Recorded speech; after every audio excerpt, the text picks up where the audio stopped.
To the Assassin's Bakery podcast. I'm your host, Joshua Goss. I have a very, very special guest with me today, the one and only Mr. James Platt. Assassin's Bakery. All right, Mr. Platt, um, at what age did you develop a profound passion for shoes? Uh, I don't like the word passion for shoes. A lot of people say that, but I always just really liked shoes. I remember getting in arguments with my parents. I was 5 or 6 years old about what shoes I wanted to get. Most of the time I didn't get them, but one of my earliest arguments with my dad, he had a pair of like black and gold Adidas Superstars, and he told me he was going to get me some, and we went, and they didn't have them, and he tried to buy me some little, I don't know, some generic shoes, and I got really mad. This is not what I wanted. He's like, well, this is what they have, and this is not what I wanted. But sneakers were a big deal. Actually, I grew up skateboarding, and sneakers were like a big deal to skateboarders too. So, Airwalks, Vans, Tony Hawk, Steve Caballero, these guys, they wore, they sponsored shoes, and I always wanted to be like them. So, Which brand of shoes are your favorite and why, if you have?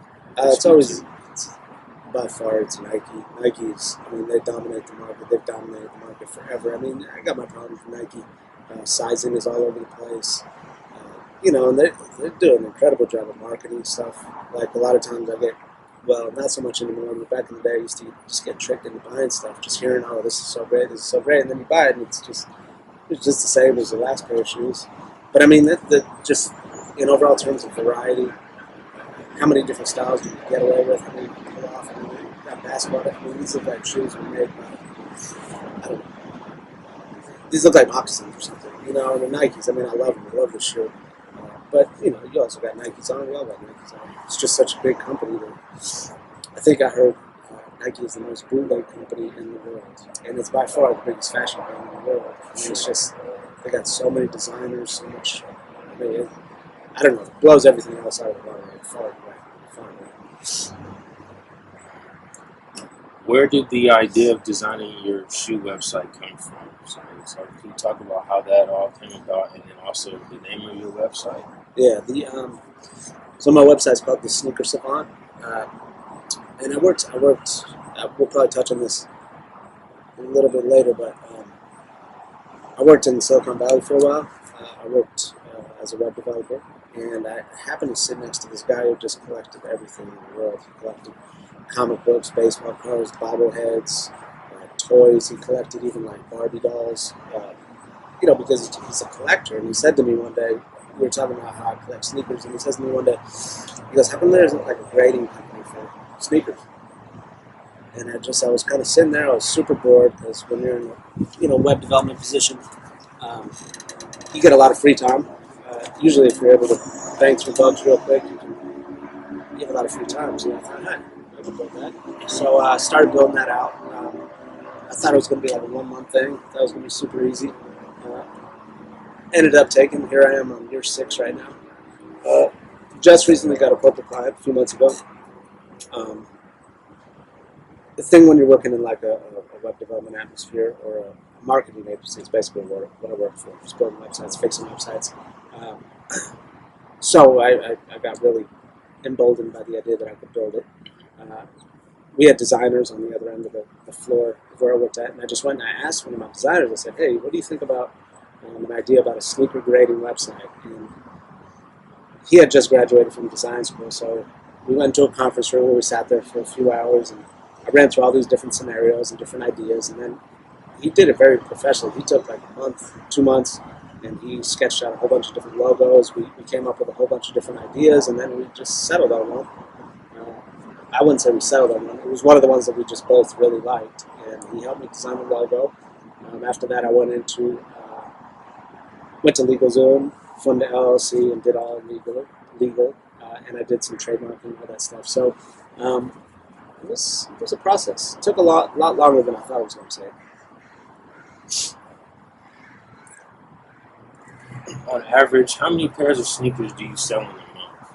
I don't really sell sneakers. I kind of do. That's like my secondary business. That's what keeps my website running. It's what keeps some money in my pocket, but for the most part, it's not. That's not what my goal is. Um, that being said, I'll probably sell, I don't know, 10, 20 pairs of shoes a month. But what I really do is I sell the grading. So grading a collectible pair of sneakers. So if you send me a pair of sneakers, you ask me what's the condition of these, I would take a look at them, I would inspect them, I would see, okay, this is a flaw, that's a flaw, this is a flaw. And in that case, I'm doing about 50 to 100 pairs a month.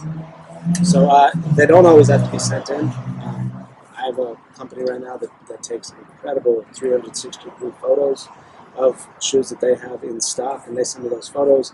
And I mean, we're talking about like 700 photos for you know for me to actually inspect and see where the flaws are. So yeah, about 50 to 100 a month. So, with that being said, like what all factors into the grade of the shoe being high or low? Is it the sole coming off? Does that factor into the grade being a lot lower, opposed to maybe a couple of scuffs on the shoe? Yeah, we've got. So I've got like four. I've broken it down in four different areas. One is the upper, which is basically this whole area. Two is the midsole, which is what you can see if you're just standing right here. So this is the midsole. Three would be the bottom sole, and then four would be the inside. So upper comprises about 50%, midsole is about 25%. Sole and insole take up about the remaining 23%. So any flaws that we've got there, like a scuff or a crack or a rip, is going to be much more of a detriment than something like a glue stain or a crease, something like that. So I mean, I've developed this whole algorithm over 3-4 years, just building the whole thing out. So.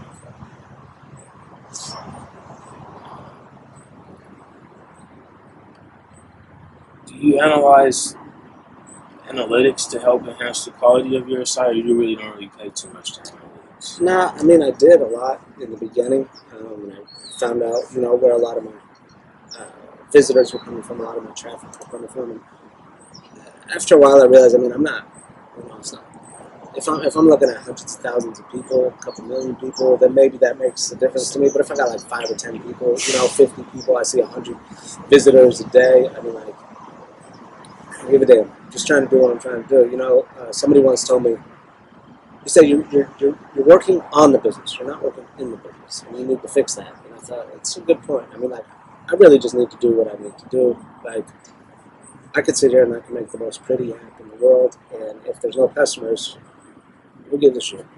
So I have to make sure that I'm doing what I'm doing, regardless of what happens outside and around. Hold on, Doc. Hold on, bud. What brands have you done business with? As far as sneaker brands, I haven't done anything with like actual sneaker brands. It's more like consignment shops. Really popular. I've had really in-depth conversations and multi-day conversations with some of the biggest companies in the industry. I actually went down to Vegas for a few days. I was going to implement this at one of the biggest consignment shops in the world, Urban Necessities. Guy just opened a shop in New York, and he's about to open a shop in Toronto as well. Things didn't work out in that particular case. I think we wanted two different things. I also talked with the owner of StockX multiple times, Josh Huber. I know he just got $1 billion valuation. I think he's looking for something a little bit different as well. I talked with the owner of Nice Kicks, which is the biggest sneaker media platform in the world. I've talked to a lot of people about this, and really, I don't know that all of us have the exact same idea for this thing. So I'm really just going it where I think it should go. It's hard as hell, don't get me wrong. Very possible that I completely fail.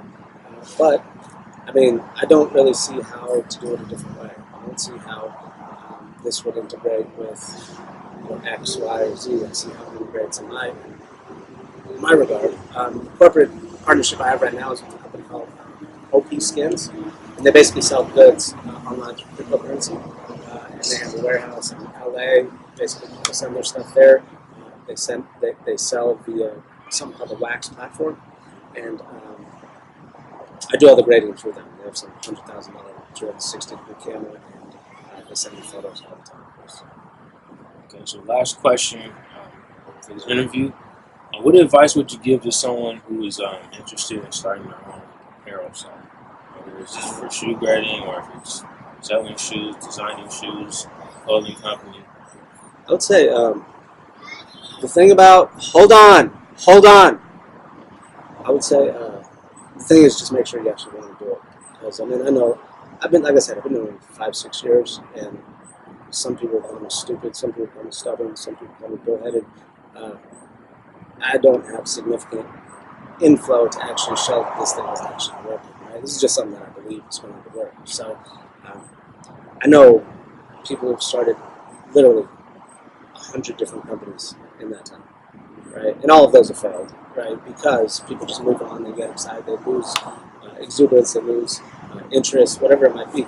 If you want to do something, I mean, I feel like you just got to stick with it to the end. I mean, I backed myself in the corner with this in a, I bought a whole bunch of product and I have it sitting in a storage unit that I've been slowly selling, but I knew if I didn't buy all that product, I probably would have given up on the survival. Right? So I bought that product to kind of force myself to deal with this for 5 years. Deal with it for 5 years. If it doesn't go, it doesn't go. If it does, it does. But I mean, like I said, I've talked to 3, 4, 5 of the top 5 people I would want to talk to in this whole thing, and all of them told me they thought it was a good idea.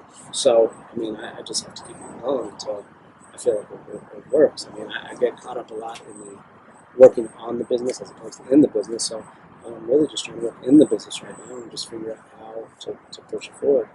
I mean, don't know if that answers your question, but short version, make sure you want to do it and stick with it. Well, ladies and gentlemen, this concludes this portion of the interview, the Assassin's Bakery podcast. I'm your host, Joshua Goss. My special guest, Mr. James Platt. Thank you so much for tuning in. Hey.